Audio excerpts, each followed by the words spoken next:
She was standing outside the principal's office when I first heard about her story. And what struck me wasn't what she was doing there. It was the look on her face, completely empty, like she'd already given up before anyone even asked what was wrong. Here's what nobody tells you about children who ask for help. They don't ask forever. There's a limit to how many times a 9-year-old can say, something's wrong at home, before they stop believing anyone will actually listen. And this little girl, she'd reached that limit 3 months earlier. But here's the part that still keeps me up at night. She told 7 different adults exactly what was happening. 7 people who nodded, who said they understood, who promised they'd do something about it. And every single one of them let her walk back into that house. Let me tell you what happened when she asked for help the first time, because this is where everything starts to fall apart in a way that's going to make you angry. And it should make you angry because what happened to this child happens every single day in towns just like yours. It was a Tuesday morning in September when she finally worked up the courage to tell her teacher. She'd practiced the words in her head for 2 weeks, trying to figure out how to explain that her mother hadn't left her bedroom in 6 days, that there was no food in the house except for a half-empty box of stale crackers, because she didn't know how to use the washing machine and there was nobody to ask. Her teacher listened to every word, put a hand on her shoulder and told her she was so brave for speaking up, said that she was going to make sure the right people knew about this, that help was coming, that everything was going to be okay. The little girl believed her, because when you're 9 years old and a trusted adult makes you a promise, you still believe that promises mean something. 2 weeks went by without a single phone call. Nobody came to check on her. Nobody knocked on her door. Nothing changed, except that she'd used up all her courage telling someone who did absolutely nothing with that information. So she tried again, and then again. And each time she got the same response: concern without action, sympathy without follow-through, promises that dissolved into silence. And here's what I need you to understand before we go any further. This isn't a story about one bad adult who failed a child. This is a story about an entire system of good people who cared just enough to listen but not enough to act. And that difference between listening and acting is exactly what almost destroyed this little girl's life. So stay with me, because what happens next is going to show you exactly how a child can be screaming for help in a room full of adults and still end up completely alone. Her name was Maya, and before everything fell apart, she was exactly the kind of kid that teachers describe as sweet and no trouble at all. She lived in a modest neighborhood in Ohio, the kind of place where people still leave their porch lights on and everyone waves when you drive by. Her house was a small 2-bedroom with blue shutters and a front yard that desperately needed mowing, sitting on a street where most families had lived for generations. If you drove past that house, you wouldn't see anything wrong. You'd see a normal home in a normal neighborhood, maybe a little rundown, maybe needing some care, but nothing that would make you stop and wonder if a child inside was slowly disappearing. But Maya was disappearing in the quietest and most devastating way possible. Not all at once, not in any way that would trigger immediate alarm, but slowly, like watching a photograph fade in the sun until you can barely make out what used to be there.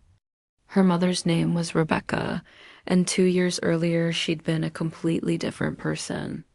She worked as a receptionist at a dental office. She packed Maya's lunches with little notes tucked inside. She showed up to parent-teacher conferences and volunteered at the school book fair. She wasn't perfect, but she was present, and for a kid, that's everything. But then Rebecca lost her job during a round of layoffs that hit their small town hard. It wasn't dramatic. It wasn't her fault. It was just one of those things that happens when corporate decides to cut costs and real people become numbers on a spreadsheet. She told herself she'd find something else quickly, that it was just a temporary setback, that everything would be fine. Except it wasn't fine, because the weeks turned into months, and the rejection letters piled up, and the savings account drained, and the confidence she'd always carried started crumbling. And somewhere in the middle of all that financial stress and mounting pressure, something inside Rebecca just broke. It didn't happen all at once. It was gradual, like watching someone sink underwater in slow motion. First, she stopped getting dressed in the morning. Then she stopped leaving the house except when absolutely necessary. Then she stopped answering phone calls from friends. Then she stopped getting out of bed altogether. Depression is like that sometimes. It doesn't announce itself with sirens and warning lights. It just quietly takes over until the person you used to be feels like someone you vaguely remember being a long time ago. And Maya, who was only 7 when this started, didn't understand mental illness or depression or the weight of adult problems. All she understood was that her mom was sad, and then her mom was really sad, and then her mom wasn't really her mom anymore. By the time Maya turned 9, she'd learned how to be invisible in her own home. She'd learned that if she was quiet enough, if she didn't ask for too much, if she just took care of herself, then maybe things wouldn't get worse. She'd learned to tiptoe past her mother's bedroom door, to make herself small, to need as little as possible. She'd wake up before dawn and get herself ready for school in the dark, pulling on whatever clothes were cleanest, brushing her hair as best she could without a mirror, grabbing whatever she could find for breakfast, even if it was just a handful of cereal eaten dry because the milk had gone bad 3 days ago. She walked to school alone every morning, 7 blocks through streets that were safe enough in daylight, but still too much for a 9-year-old to navigate without any adult watching. She didn't complain about it because complaining meant drawing attention, and attention meant questions, and questions meant someone might find out how bad things really were. At school, Maya had perfected the art of seeming okay. She smiled when teachers smiled at her. She completed her assignments on time. She didn't cause disruptions or ask for special treatment. She sat in the 3rd row, right in the middle, not close enough to be called on constantly, not far enough back to seem like she was hiding. Her teacher saw a quiet, well-behaved student who maybe seemed a little sad sometimes, but nothing alarming, nothing that required immediate intervention. They saw a child who was managing, who was coping, who was fine enough. What they didn't see was the careful performance she was giving them every single day. They didn't see how much energy it took for her to seem normal when her entire world felt like it was collapsing. They didn't notice that she wore the same rotation of 3 outfits every single week, or that her hair was always in the exact same ponytail because she didn't know how to do it any other way, or that she never had money for class photos or field trips or book fare. They didn't notice that she never brought friends home, that she never talked about her family, that she changed the subject whenever other kids complained about their parents being annoying or overprotective. They didn't see her flinch slightly whenever someone raised their voice, even in play, or the way she seemed to hold her breath when adults got too close. But the signs were there if anyone had looked closely enough. The problem was that nobody was looking closely enough, because Maya had made herself so small and so quiet that she'd become functionally invisible. And here's the terrible truth about being a child in crisis. If you're too good at hiding it, if you manage to keep functioning even while you're falling apart, the adults around you will let you keep carrying that weight because it's easier than confronting what's really happening. Maya carried that weight alone for almost 2 years before she finally broke down and asked for help. And when she did, she believed with everything she had that someone would finally see her. The first time Maya asked for help, she didn't even use those words. She didn't walk up to her teacher and say, "I need help," because 9-year-olds don't always have the language for what they're experiencing. Instead, they tell you pieces of the truth and hope you'll put it together. It happened during indoor recess on a rainy Tuesday in September. Maya's teacher, Mrs. Richardson, was a 20-year veteran who genuinely loved her students and prided herself on creating a safe classroom environment. She noticed Maya sitting alone at a desk while the other kids played board games and chatted, and she walked over with that gentle concern that good teachers carry. Maya looked up at her, and for just a moment, she considered saying nothing. She considered smiling and nodding and going back to being invisible. But she was so tired of being invisible, so exhausted from carrying everything alone, that the truth just spilled out. "I'm just tired." Mrs. Richardson sat down in the chair next to her, her expression shifting to something more serious. "What you worry about with your mom?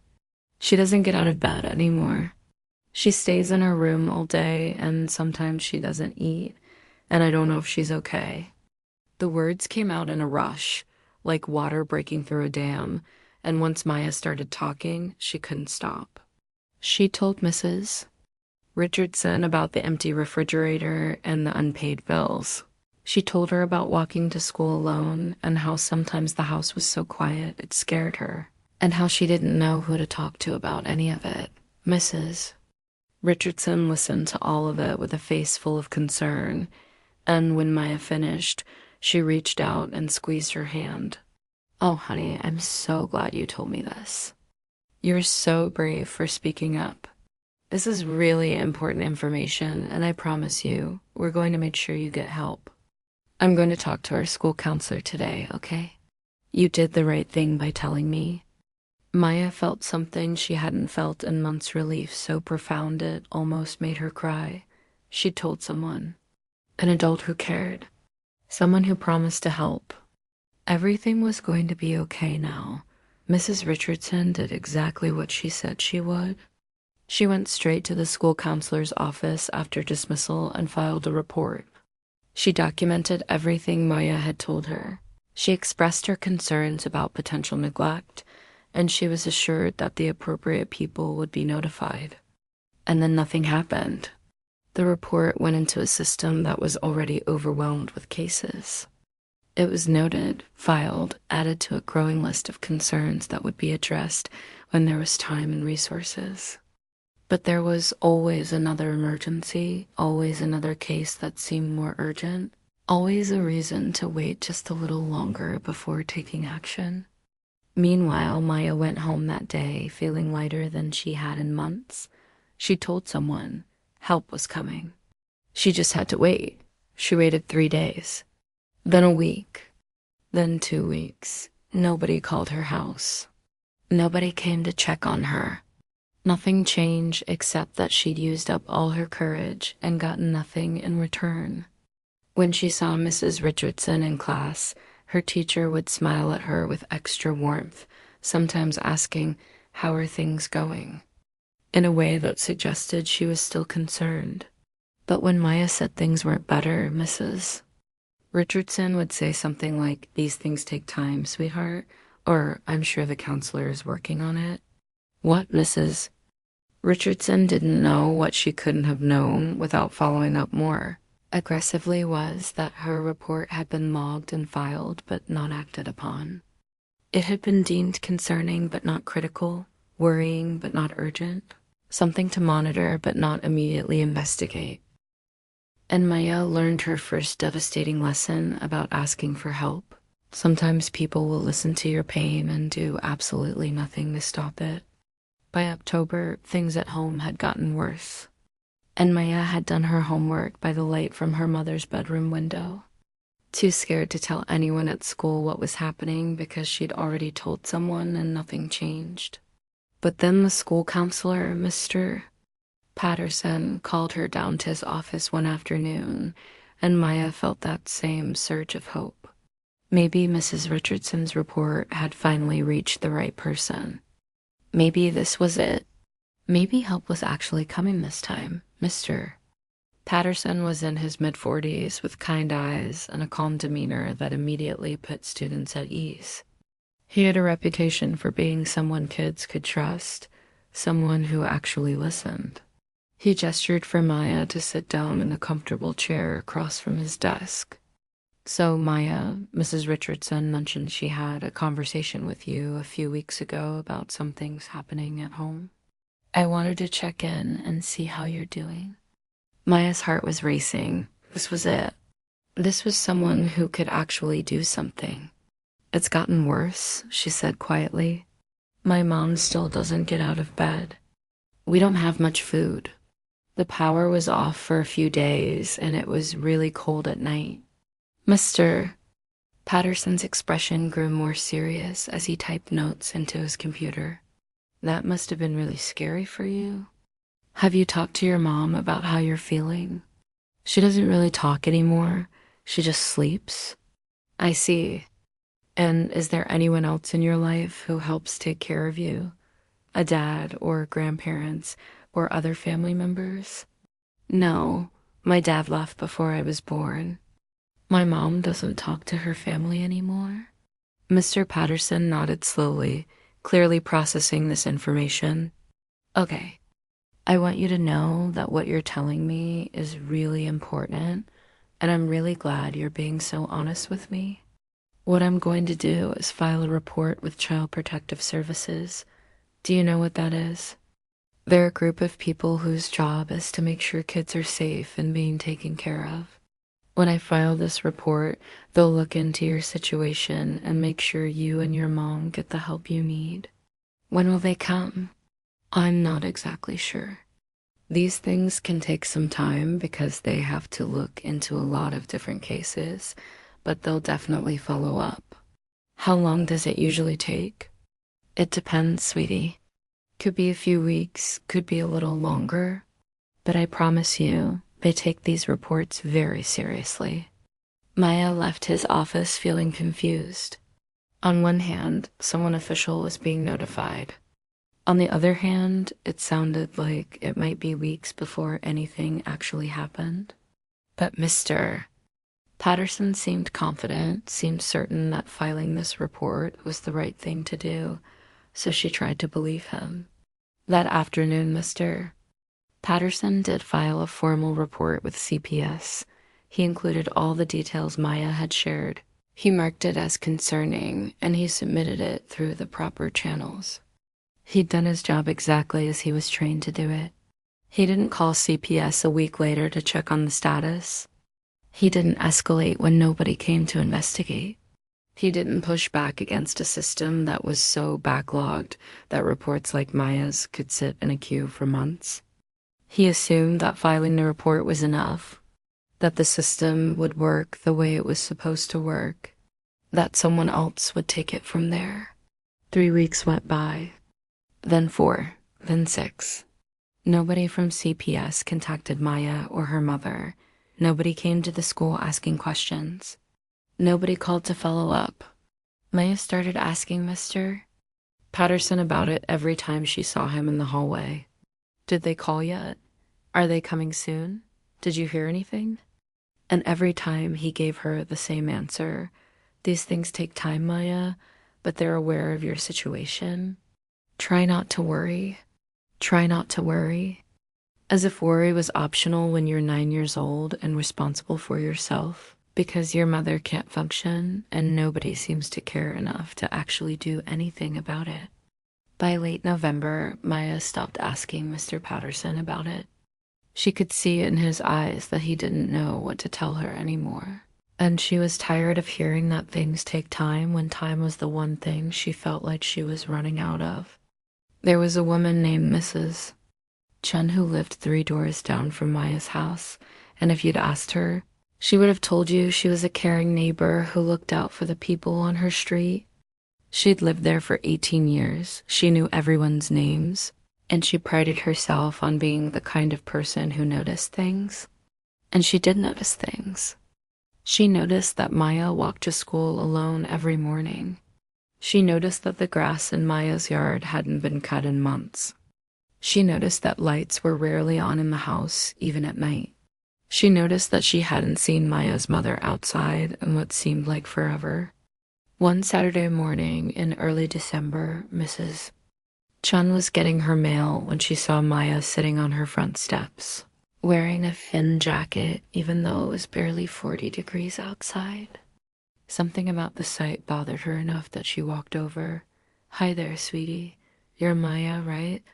Maya looked up, surprised that a neighbor was talking to her. "Yes, I'm Mrs. Chun.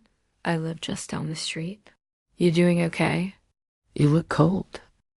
And maybe it was because she was desperate, or maybe it was because she couldn't keep it inside anymore, but Maya started talking. She told Mrs. Chun about her mom, about how there wasn't enough food, about how she didn't know what to do. She told her about telling people at school and how nobody came to help. She told her she was scared and didn't know who else to ask. Mrs. Chun's face shifted through several emotions: surprise, concern, discomfort. "Oh, honey, that sounds really difficult. Have you tried talking to your mom about how you're feeling?" "She doesn't really talk to me. She just stays in bed." "Well, sometimes adults go through hard times. I'm sure she's doing her best, but I'm just a kid. I don't know how to fix this by myself." Mrs. Chun looked uncomfortable now, like she'd opened a door she didn't know how to close. "Listen, I'll tell you what. I'll keep an eye on things, okay? And if I see anything that really worries me, I'll check in. But in the meantime, have you thought about reaching out to other family members?" "We don't have any other family." "Oh, well, just know that I'm right down the street if you need anything, okay?" Maya nodded, even though she could already feel that familiar sinking feeling. Mrs. Chun cared enough to ask, but not enough to actually do anything. Over the next several weeks, Mrs. Chun did keep an eye on things. She noticed when the trash didn't get taken out for 2 weeks straight. She noticed when Maya started looking thinner. She noticed all of it, and every time she noticed something, she'd feel a pang of concern and then talk herself out of acting on it. It's probably not as bad as the kid made it sound. Kids exaggerate. Her mother might just be going through a rough patch. Everyone struggles sometimes. If it was really serious, the school would have done something by now. It's not really my place to get involved in someone else's family. She had a reason for every inaction, a justification for every time she chose to look away.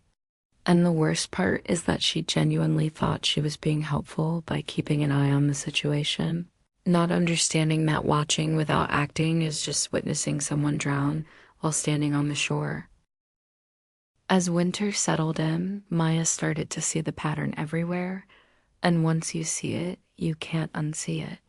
The school nurse noticed she looked pale and underweight. The nurse gave her a protein bar and suggested she try to eat breakfast every morning. Just try harder to take care of yourself, essentially. The librarian, Miss Torres, noticed that Maya stayed at the library until the last possible minute every single day, clearly not wanting to go home. She asked if everything was all right, and Maya said she didn't like being home alone. Mrs. Torres said she understood that must be hard, but the library closes at 5:30 and there's nothing she can do about that. A teacher's aide named Mr.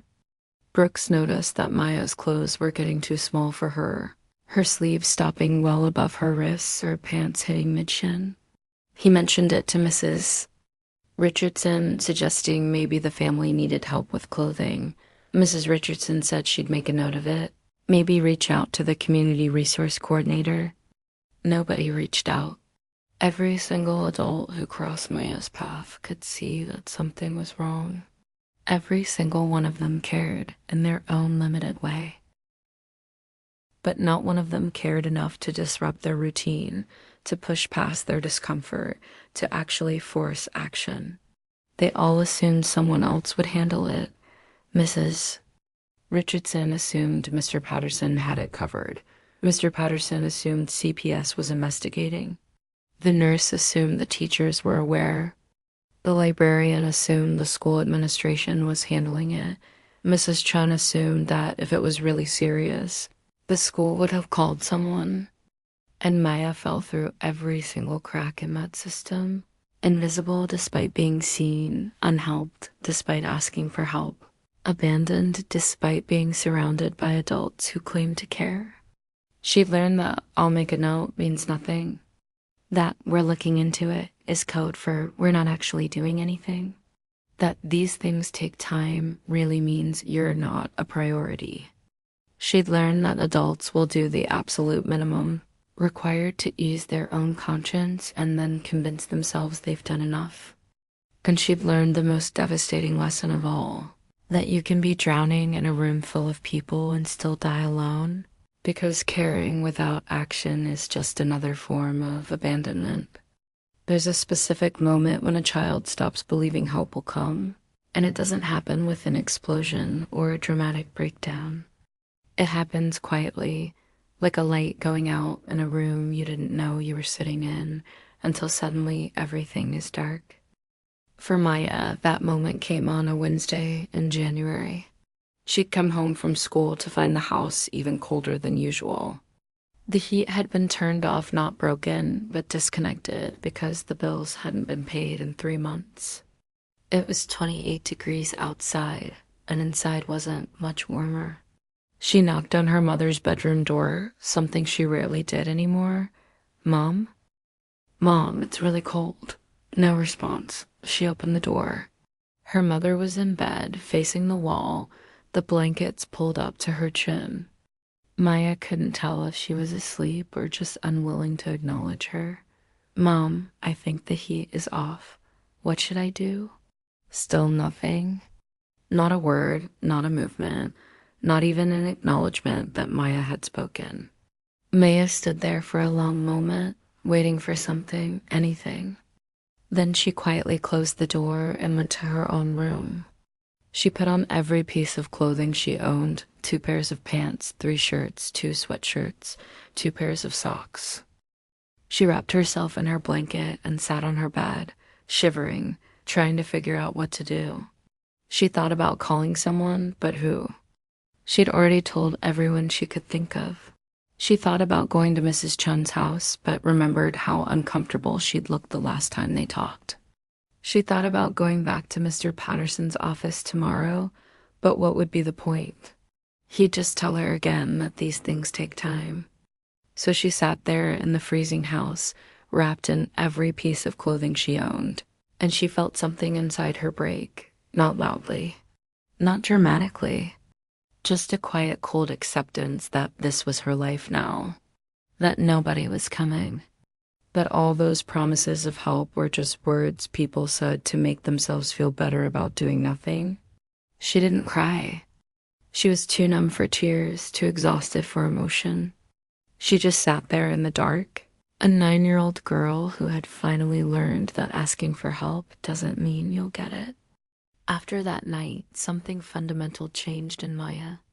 She stopped being a child who believed in adults and became something else entirely, a ghost walking through her own life, present but not really there. At school, she went through all the motions perfectly. She showed up on time, she completed her assignments, she smiled when appropriate. But if you looked in her eyes, you'd see nothing behind them. She'd learned to perform being okay so well that she'd almost convinced herself it was real. She stopped initiating any conversation with adults unless absolutely necessary. She stopped hoping that anyone would notice the signs she couldn't hide anymore, the dark circles under her eyes, the way her clothes hung looser every week, the hollow look that had taken up permanent residence on her face. She developed strategies for survival that no 9-year-old should have to develop.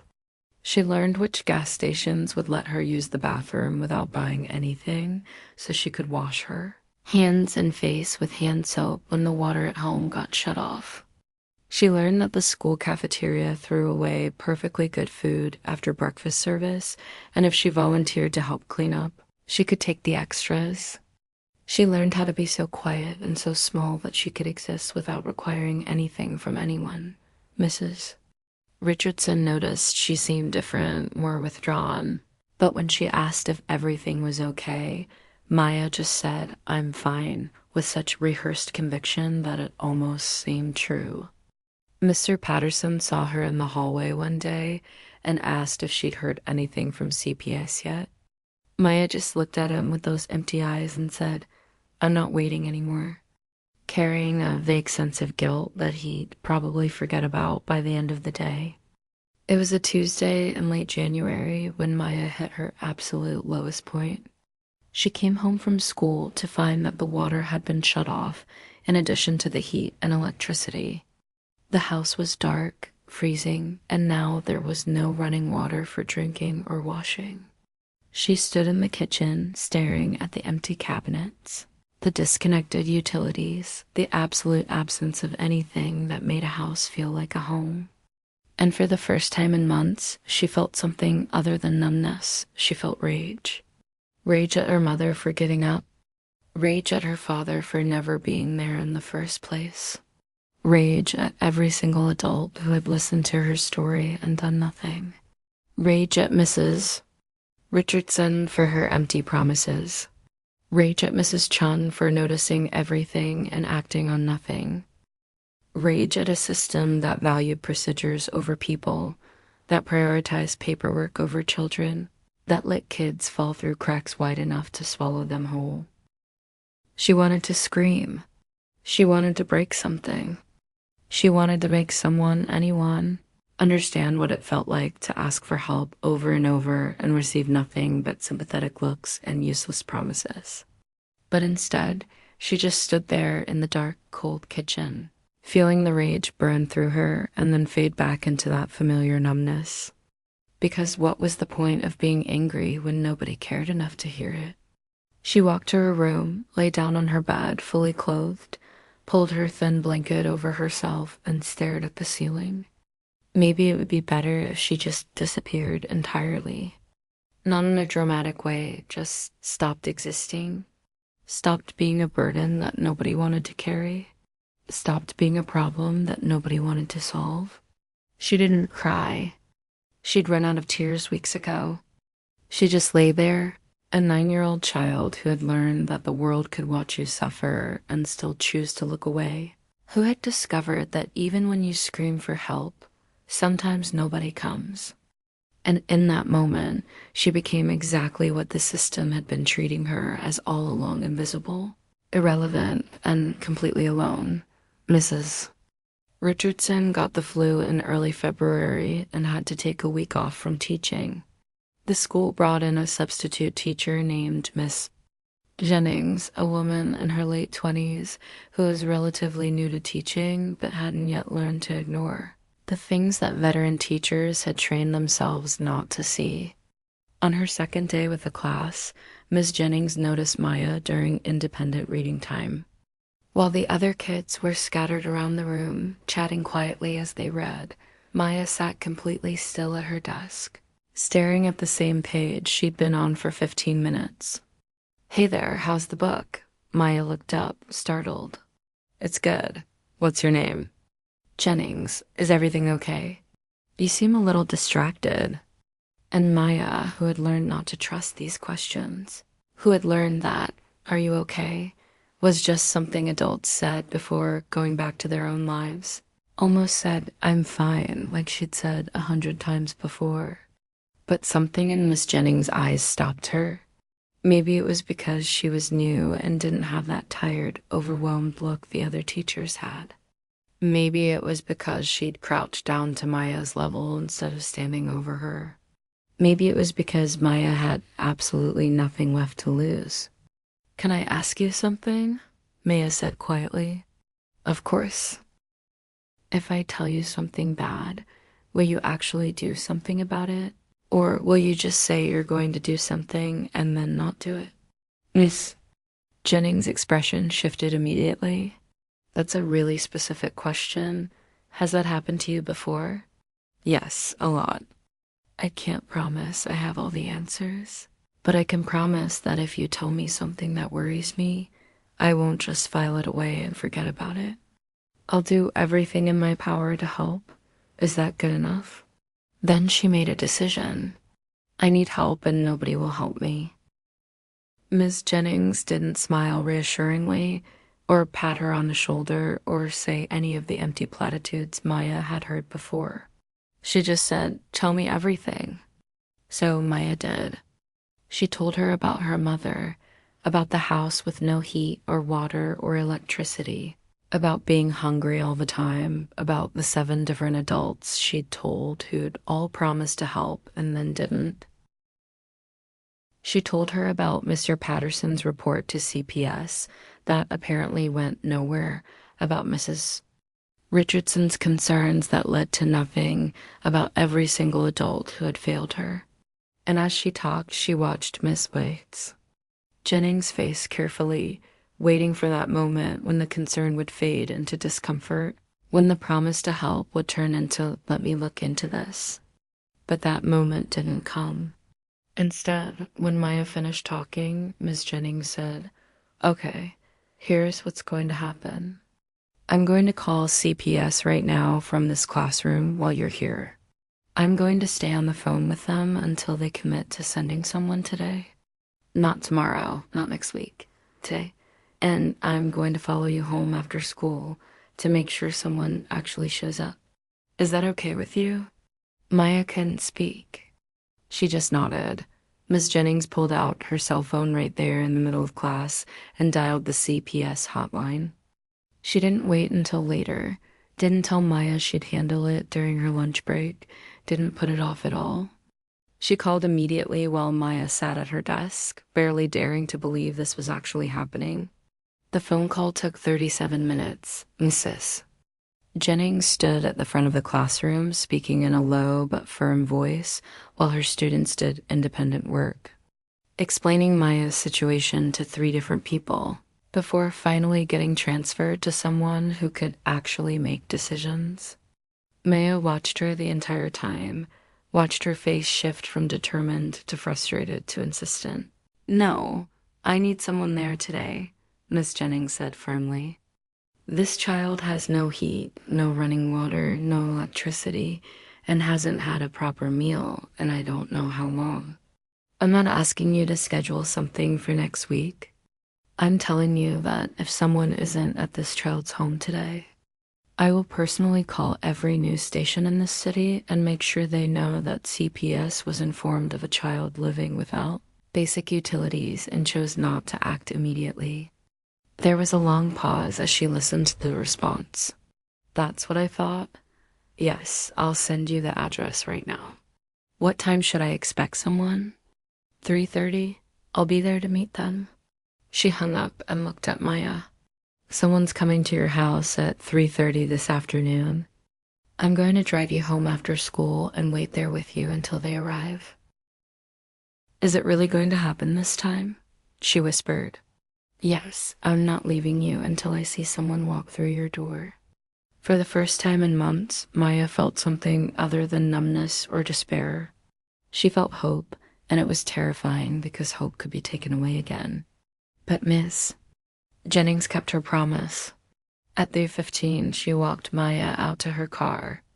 At 3:30, they were sitting on Maya's front steps when a CPS caseworker named Jennifer Martinez pulled up in a county vehicle. Miss Jennings introduced herself, explained that she'd been the one to call, and made it absolutely clear that she wasn't leaving until she saw Jennifer actually go inside and assess the situation. Jennifer nodded with understanding, not irritation. "You're a good advocate for this child. How many times did it already fall through?" Miss Jennings asked pointedly. Jennifer looked down at her paperwork. "According to my records, there have been 3 prior reports filed about this family over the past 4 months. I don't know why nobody followed up." "I know why, Miss Jennings said quietly. "Because everyone assumed someone else would handle it." Jennifer knocked on the door. When nobody answered, she knocked again, louder this time. "Miss Torres?" Finally, the door opened. Maya's mother stood there looking confused and disoriented, wearing pajamas in the middle of the afternoon, her hair unbrushed, her face hollow. "What's this about?" Rebecca asked softly. "Ma'am, I've received multiple reports of concerning conditions in this home. I need to come inside and talk with you." Rebecca looked at Maya standing next to Miss Jennings, and for just a moment, something flickered across her face, maybe shame. Maybe fear, maybe just recognition that the secret was finally out. She stepped aside and let them in. What happened over the next 3 hours wasn't a miracle. It wasn't a dramatic rescue or sudden fix. It was just the slow, methodical process of a system finally doing what it should have done months ago. Jennifer walked through the entire house, documenting everything. The disconnected utilities, the empty refrigerator, the pile of unpaid bills. Rebecca's bedroom, where she'd been essentially living for the past 6 months. She sat down with Rebecca and asked questions without judgment, and slowly the story came out. The job loss, the depression, the complete inability to function, the shame that kept her from asking for help, the awareness that she was failing her daughter but feeling powerless to stop it. Jennifer listened to all of it, and then she said something that nobody had said before. You're not a bad mother. You're someone who is sick and needs help. But your daughter also needs help, and right now, we need to make sure she's safe. She made phone calls while she was still in the house. She got the utilities turned back on immediately through an emergency assistance program. She connected Rebecca with a crisis counselor who could start seeing her the next day. She arranged for a home health aide to check in daily. She signed Maya up for free lunch and breakfast at school. She connected them with a food bank and emergency financial assistance. She didn't promise that everything would be perfect. She didn't pretend this was a simple problem with a simple solution, but she created an actual concrete plan with actual concrete steps. And most importantly, she kept coming back. She didn't file a report and disappear. She checked in the next day, and the day after that, and the day after that. She made sure that the services she'd connected them with were actually being utilized. She held everyone accountable, including herself. Ms. Jennings stayed involved too. She made sure Maya had everything she needed at school. She checked in with her every single day. She didn't treat her like a problem that had been solved and could now be forgotten. And slowly, very slowly, things started to change.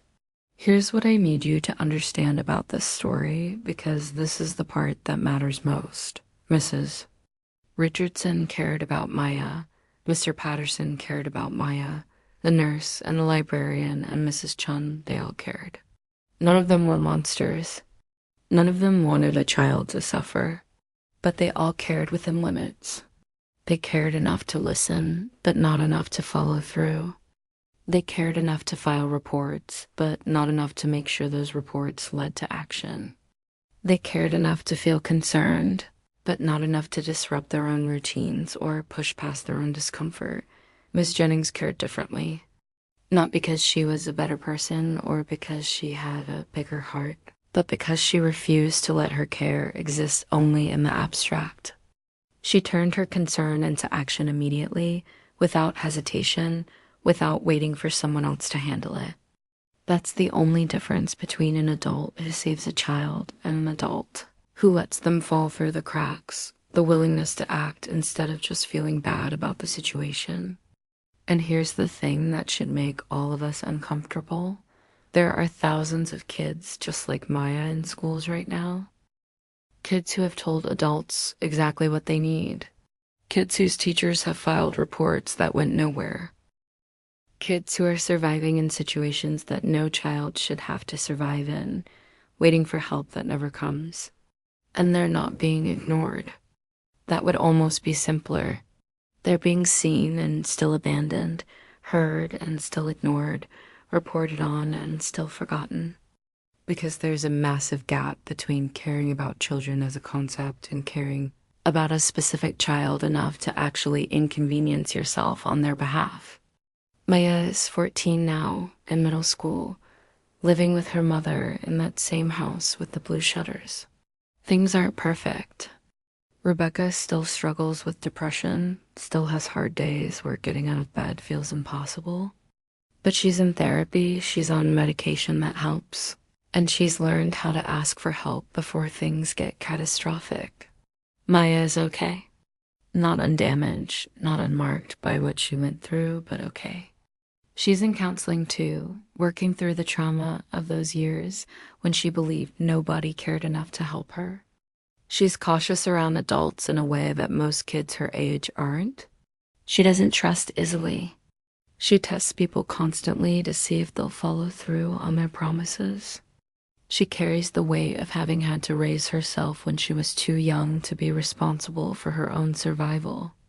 But she's also developed a fierce sense of empathy for other kids who are struggling. She notices the quiet ones, the ones who are too good at hiding their pain. And when she sees them, she doesn't look away. Miss Jennings and Maya still keep in touch. Not constantly, but enough, Miss. Jennings sends her a card on her birthday every year. Maya stops by her classroom sometimes after school just to say hi. They don't talk about that day anymore. They don't need to. They both know what happened and what it meant. And Jennifer Martinez, the CPS caseworker who finally showed up. She's still Maya's caseworker, still checking in quarterly even though the case is officially closed, because she refuses to be another adult who shows up once and then disappears. I think about Maya's story a lot, and the question that haunts me isn't why nobody helped her. The question is, how many times did someone have the chance to be the person who actually helped and chose not to? 7 adults knew what was happening. 7 adults heard her ask for help.